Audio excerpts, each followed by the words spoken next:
योग की पाठशाला के इस नए वीडियो में एक बार फिर से बहुत लंबे समय बाद आप सबका हार्दिक स्वागत है।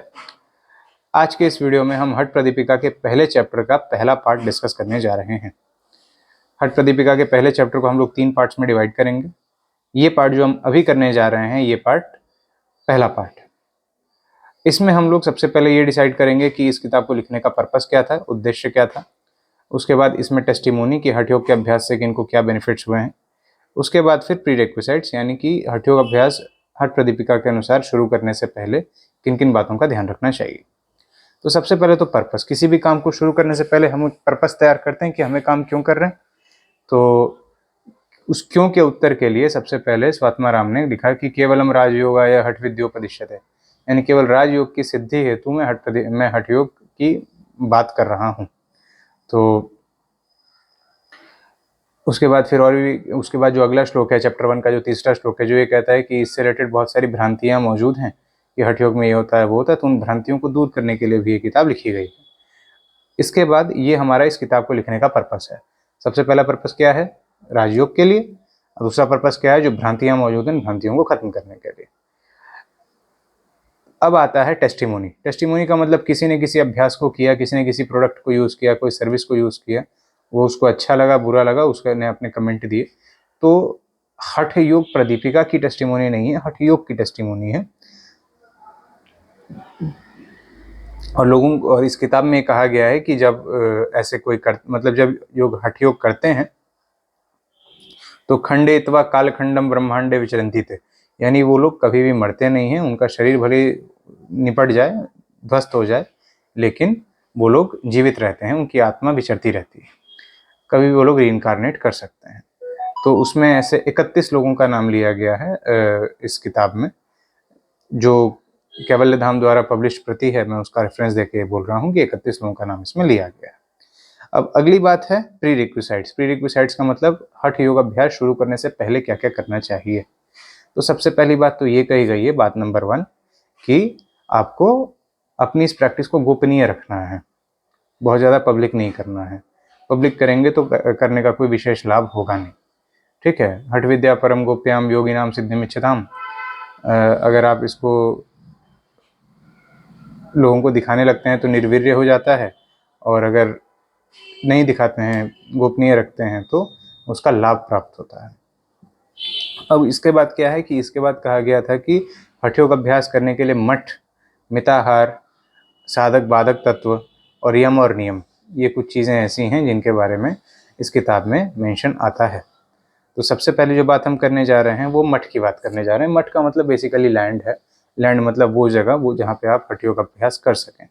तो अब इस किताब में ना बड़ी साफ साफ बात कही गई है। 14वीं शताब्दी में किताब लिखी गई थी कि सुराज्य धार्मिक देश। सुराज्य धार्मिक देश का मतलब हो गया कि ऐसा राज्य जहाँ पे सुराज्य मौजूद हो और प्रजा धार्मिक हो, सुभिक्षा निरुपद्रवे, जहाँ आराम से भिक्षा मिल जाए, राजा को आपके योग अभ्यास करने से किसी प्रकार की कोई समस्या ना हो, धनु प्रमाण पर्यंतम शिला अग्निजल वर्जित है। धनु प्रमाण पर्यंतम का मतलब ये हो गया कि तीर में अगर आपने धनुष उठाया, पूरी प्रत्यंचा खींची और खींच के छोड़ दिया, तो जहां तक धनु गिर रहा है वहां तक न शिला हो, न अग्नि हो, न नदी हो।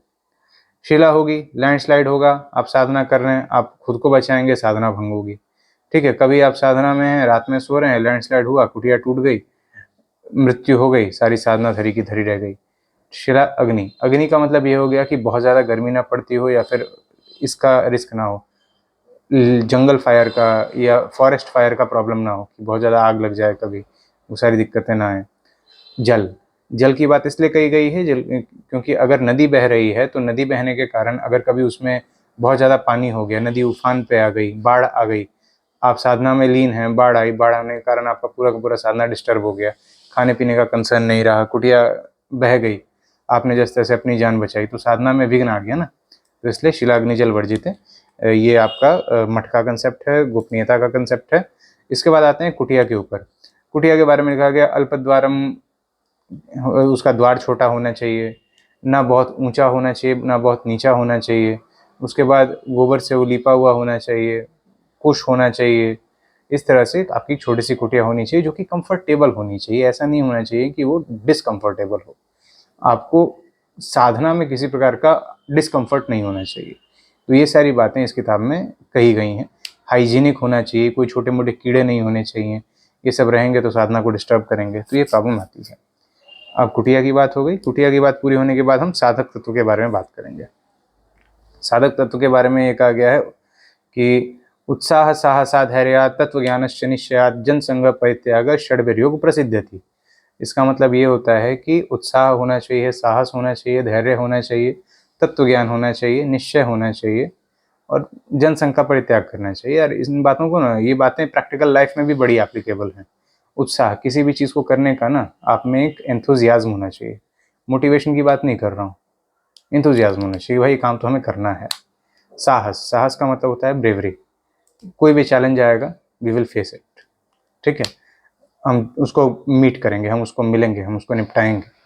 ये हो गया साहस। तीसरा होता है धैर्य। धैर्य का मतलब ये होता है कि हम प्रयत्न किए जा रहे हैं, सारे मैट्रिक्स भी ठीक हैं, सारे रास्ते भी ठीक हैं, लेकिन किसी भी कारण से हमें उसका रिजल्ट नहीं मिल रहा है, तो मार्केट में पोजीशन होल्ड करनी पड़ती है।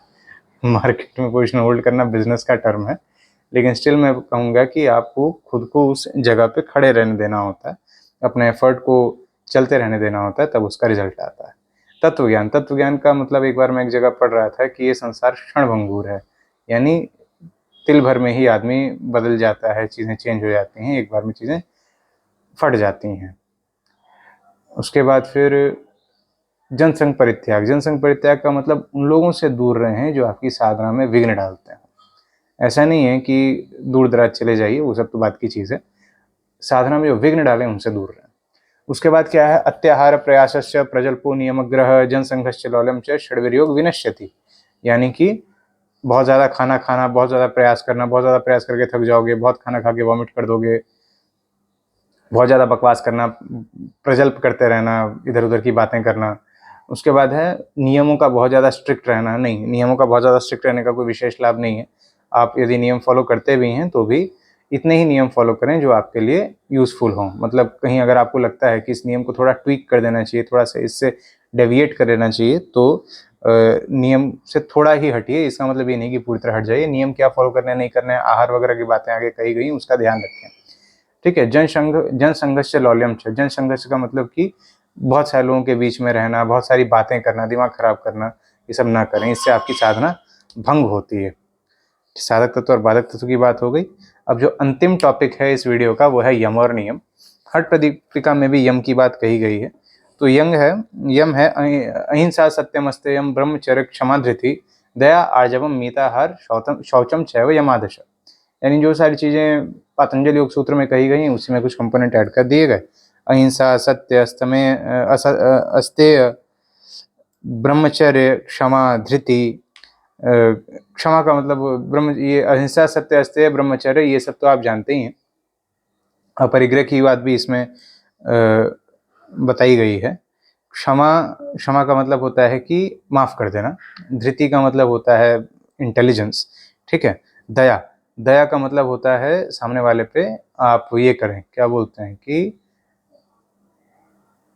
कोई आपसे दया मांग रहा है, कोई रिक्वेस्ट कर रहा है, तो उस रिक्वेस्ट को फुलफिल करने का प्रयास करें, ठीक है। आर्जवम मीताहार और शौच। मीताहार का मतलब जितना पेट हो उतना ही खाएं।